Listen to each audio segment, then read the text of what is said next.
Hi everybody, welcome to Greater Dayton Live. I'm your host Dale Groh, and it's an exciting program. As you can see over my shoulder here, we're going to be talking about baseball, which means spring, thank goodness, is just around the corner here in the Miami Valley. With me, my guest right across the table from me are Brandy Ganaw. I got that right. You got it right. Dragons Director of Sponsor Services. She's been with the Dragons for 9 years. And to her left, Tom Nichols, Dragons Director of Media Relations and Broadcasting, who's been with the Dragons now for 6 years. Thank you very much for being on the program with us. And thanks for having us. Thank you. Exciting times are coming now. The Dayton Dragons are now in Arizona, if I understand correctly, getting ready for season right now. Before we talk about the Dragons, I want to hear more about your background. So, Brandy, why don't you start if you don't mind? Sure. Before I started with the Dragons, I actually had a career in banking and grew up in Middletown, graduated from Miami University, and went into banking with Fifth Third Bank, our naming rights partner, so that works out really nice. And in my marketing role there, met some folks at the Dragons, and the rest is history. Awesome, great. And this is the position you've always had there? I've always been in the department, but took promotions along the way since I've been there for 8 years, going into my 9th season. So I've been the supervisor, the director for 3 years. Now, when you started in banking, is this something like later on you're like, gee whiz, Giz, I hope to get in sports or something like that? Or is this something that you kind of saw in your future at all? You know, I honestly never in college thought about doing marketing in sports. It just was an opportunity that sort of fell in my path, or, you know, crossed my path. So it was something that interested me, and ever since, you know, it's definitely the right choice for me. Excellent. Tom, give us your background in the Miami Valley. Dale, thanks for having us on. Talk a little bit of Dragons baseball today. I'm heading into my 6th year with the Dragons, as you mentioned. My 26th year in minor league baseball. I got started in broadcasting. My primary job with the Dragons is as the broadcaster for the team. And we televise 25 games a season and do 140 games a year on radio. So I got started in minor league baseball in 1988, and it's been a good career for me at a number of different places, but grew up as a Reds fan, listening to Marty and Joe, and so I'm happy to be with the Dragons now in Dayton. Just out of curiosity, when you do some of the away, do you do the television or the radio? Both. What are some of the big challenges in dealing with, especially away games, when you're doing them on radio? Well, the games are, once the games actually begin, they're generally the same whether you're at home or road in terms of broadcasting. But Fifth Third Field is absolutely the nicest place to work from in our league. Really enjoy doing a game there. Of course, the big crowds make it a lot more fun for us. And you go on the road, different places. I guess the most challenging part sometimes is actually getting to the city, because we'll play a home game on an evening and head out of town at 11 o'clock at night, and our longest bus ride's about 9 hours, so we'll get into the next city about 8 a.m. And so travel all night and try to grab a few hours sleep, and then head to the ballpark early the next afternoon, and that's 140 games over 152 days, so a lot of baseball for us over the course of the summer. Do you both travel with the team? No, actually, Tom is the only front office member that travels with the team. The rest of us stay behind and wait for the team to come back and play at home again. They do the real work. Okay. Well, give us an overview of the Dragons' success since they're first started here in the Dayton area. Well, thanks. That's a good question. We started in the year 2000. I'm sure many of the viewers can remember when the Dragons came to town in 2000. Fifth Third Field was built, and the next thing you knew, there was baseball. Our first season with the Dragons, maybe two of our most famous players that the team has ever enjoyed, and that's Adam Dunn and Austin Kearns, who went on and have had long major league careers. They, of course, came up with the Reds and are still playing. Dunn is now with the White Sox, still hitting home runs. Austin Kearns is with the Miami Marlins. But that was a long time ago. We're heading into our 14th year now. So it's been a lot of Dragons baseball. It's been very successful over the years.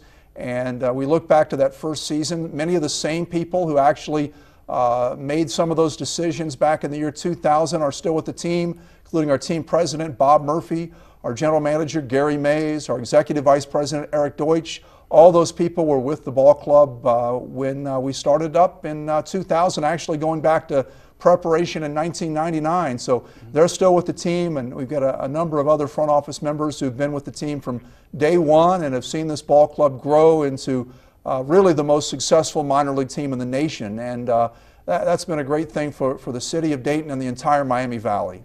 Explain a little bit how it's set up. You have major leagues, you have AA, you have AAA.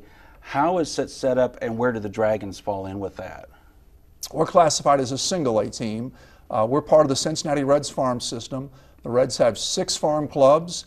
If you're assigned to a contract by the Reds, you'll make your way up through the farm system. You'll start at what's called rookie ball.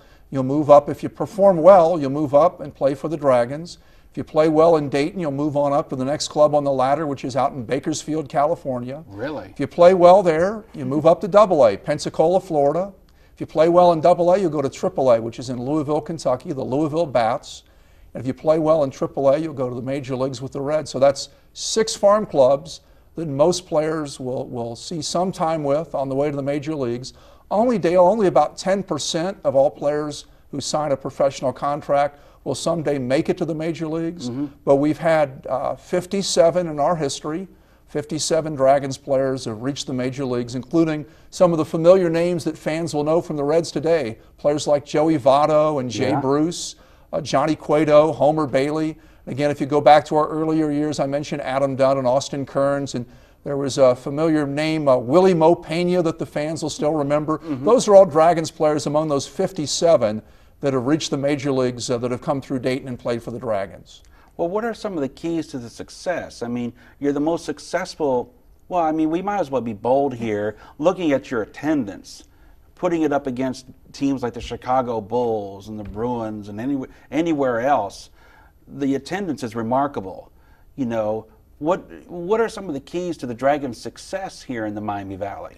Well, we've all got things that we see that the Dragons do particularly well. I think to touch on something you mentioned there a bit and maybe go a little deeper is our sellout streak. The Dragons, heading into the 2013 season, have a sellout streak of 913 consecutive dates. That's unreal. Yeah, the all-time record for professional sports, or college sports for that matter, in North America. We broke the record in July of 2011. That was a big night for us, Brandy. We had a lot of celebrities in town, and you can remember that night, I'm sure. That was a special night. We had USA Today, ESPN, CNN, the Wall Street Journal, the New York Times were all there that evening to cover Dragons baseball. I'm sure, Brandy, you remember that night with some fondness as well. I do. It was fantastic for the fans. I mean, we have over 8,500 people at every single Dragons game, and we were fortunate enough to have 2 of our owners, part owners, Magic Johnson and Archie Griffin, in town for that huge celebration, as well as getting some former Reds players that had just finished a game helicoptered to our stadium to say hello to our fans. So, very fun night. That was an interesting story, Dale. The 3 Reds players, the key to this whole thing was Chris Heisey of the Reds. He reached out to 2 of his teammates that were also former Dragons players who had played in Dayton, Drew Stubbs and Logan Ondrusik, and arrangements were made. The Reds played, I think, a 3 o'clock game that afternoon. At the end of their game, they jumped into a helicopter.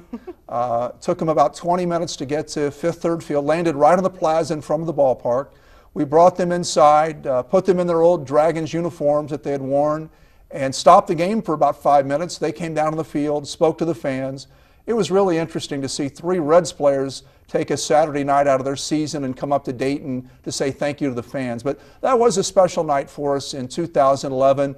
A lot of national recognition and maybe what we're known for most of all outside of the market is the sellout streak, because no one else has been able to match it. But to get back to your question related to some of the reasons for success, Brandy will have some also, but I think it most of all goes back to family entertainment. You may be a big baseball fan like I am and enjoy the idea of predicting who will be the next Dragons player to make the major leagues, but if you're not a baseball fan at all, we still think you'll have a great time at a Dragons game. You'll come out and everything we do in the ballpark is geared towards entertaining families. Parents and their kids, grandparents and their grandchildren. We have 5 mascots in the ballpark. We have an entertainment group called the Green Team. And again, everything we do is geared towards entertaining families. And you've seen a lot of it too. I know you've got some thoughts on what you might enjoy at a game as someone who may be a big baseball fan, and you're a baseball fan, but you don't have to be a big baseball fan to enjoy a Dragons game. That is true. I mean, the other thing that contributes to our success is, I think, being involved in the community and giving back. And the things that we do in the community out there are huge.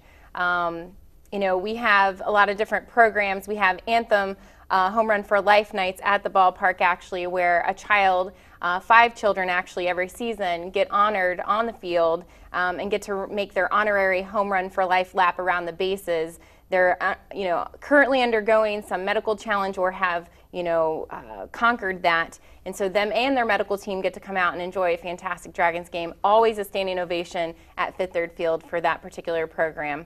We also do a lot of donations, whether it be Dragons gear, sweet nights for youth groups that need those types of things that might not ever have that experience or have the opportunity to come out to Fifth Third Field. So there's something for everyone out there for sure. We also have a community all-star program that we just started last year, and those could be honorees that are Good Samaritans from the community, policemen, firefighters, all different types of people or even organizations that have done great things in the community to give back. So again, another community program that the Dragons are promoting and out there to support those Miami Valley residents. What about some of the school programs? Do you do any other school programs? We do a lot of school programs, actually. Our ticketing department has a lot of focus on the local schools and things for children, but we also have the Dragons MVP program. And this program is going into its 8th season, believe it or not. 4th and 5th grade kids are targeted with the program, and it's a way to incentivize and motivate them to perform well. Now, it doesn't have to be just in the classroom. It can also be outside of the classroom, which is a nice spin on the program. And the teachers can actually be the sole judge and jury as to why the 5 kids that they get to pick in their classroom are determined to be a Dragons MVP. They get a night at the ballpark with their families. They get a really cool hat that's the only way you can get the Dragons MVP hat. They also get to come to this field day event where the entire team and the coaches are there autographing, working stations, you know, inflatable games, face painting, balloon artists, and all those types of things. So it's a fantastic way that teachers don't have to dip into their pockets. It's a sponsored program, and that's just one of them. And then last year we also started our first ever Dragons Frisch's Kids Club. And this year there's some new and exciting things for that program. It's only $15. It'll start at the very beginning of our season this year. Things will go on sale. They get a drawstring backpack, a dry fit, a really nice dry fit Kids Club t-shirt, a Dragons hat, tickets to the game, and then there's a whole slew of exclusive events that you can come to during the season. So for 15 bucks, which the bag probably costs 15 bucks, you can get all of that and more. Sounds like a really great family value there. Definitely. You know, what the Dragons offer. I wanted to get back a little bit talking about the attendance just a little bit. If I understand correctly, there was a survey or something done where it showed how far away some of the fans were coming to the Dragons games. It's not just the Miami Valley where the fans are flocking to Dragon Stadium. Do you have an idea of how far some of your regular fans travel? Yeah, we've got fans from quite a ways out. I am involved in our Speakers Bureau, and I'll visit different cities for speeches, Rotary clubs, Kiwanis clubs, Lions clubs, and so forth. And it seems like everywhere I'll go, we'll have someone who will speak up that they're a Dragons season ticket holder. I mean, we've got season ticket holders as far away as up to the north, maybe Sydney. We've got season ticket holders, and plenty of them in the Springfield area.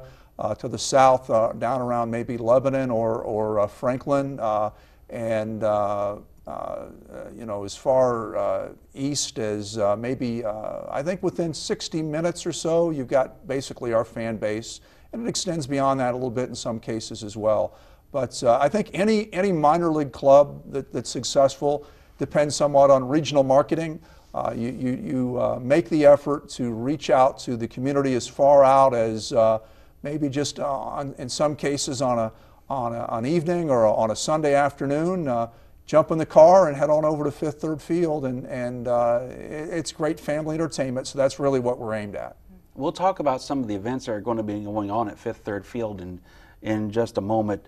But some of the things I also wanted to talk about, you had mentioned you had dropped just a few names that used to be with the Dragons that are now with the Reds and other teams. Tell us about that relationship with the Reds a little bit more, if you don't mind. Well, we've had a great relationship with the Reds, of course. They've been part of the Dragons partnership since day one. If you go back to 2000, the Dragons came in as a farm club of the Reds. In fact, to play for the Dragons, you have to be under contract with the Reds. In fact, I'll tell you what, Dale, why don't you go ahead and put on a Dragons cap here. I can do that right here. And you're ready to go. Yeah, that's right. We don't have a contract for you, but off to Arizona I go. Goodbye, DATV. But every Dragons player is under contract to play for the Reds. As I mentioned earlier, we've had 57 Dragons players go on and reach the major leagues over our history. We'll have more this year. On an average year, 5 to 8 former Dragons players will reach the major leagues. Of course, most of them again with the Reds. And sometimes we'll get calls in the office, well, how do I try out for the Dragons? And we explain, it doesn't quite work that way. You've got to try out for the Reds, and if they like you, they'll send you to one of their farm clubs, and I ran those down a few minutes ago. Yeah. And you'll make your way up to, eventually, to Dayton from rookie ball, and if you play well here, you'll move on up the chain towards the big league club in Cincinnati. But our relationship with the Reds is a very good one. We've had a number of events. They've played 2 major league exhibition games, which is great for our fans to see former Dragons come back to Dayton and play games at Fifth Third Field. We've had events such as what we called our Futures game, which was the first ever in minor league baseball of its kind, where we brought back the Reds Major League Club to Dayton to play a game against their top minor league prospects from throughout their farm system. So fans got to see not only the big league club, but also former Dragons who have not yet gotten to the major leagues, and that was a great event for us as well. But we've had Ken Griffey Jr. here as a Reds player playing an exhibition game in Dayton, and it's been a great event, a great partnership for us, and will continue to be so. We'll always be a Reds affiliate, by the way. Sometimes I'll get out and people ask, well, will you guys ever be a Yankees farm club or a Cubs farm club? That would never happen by rule. Our relationship will be with the Reds in perpetuity. So our relationship will always be with the Cincinnati Reds, no other baseball club. Okay, let's talk about something else other than just baseball, but it's all a part of the Dayton Dragons. In the past at Dragon Stadium, there's been a number of concerts, a lot of special events. Boy Scouts have had events there. There's been movies there, boxing there at Dragon Stadium. Brandy, give us an idea of what the fans can expect this season. Sure. There are tons of other things that happen at Fifth Third Field, and that's a pretty common question that I get asked, like, what do you do when the team's on the road? When Tom's with the team on the road announcing our games, what are we doing back at Fifth Third Field? And that's where these extra added events and things that we host happen and occur.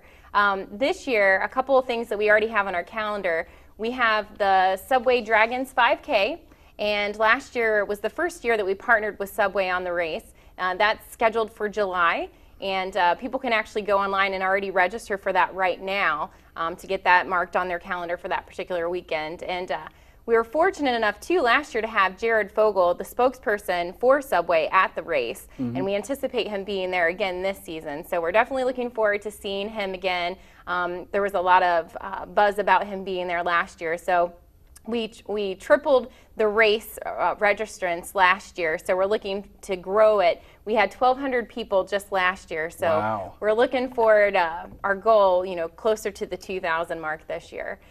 We also have the annual beer tasting event at Fifth Third Field, and that's pretty popular as well.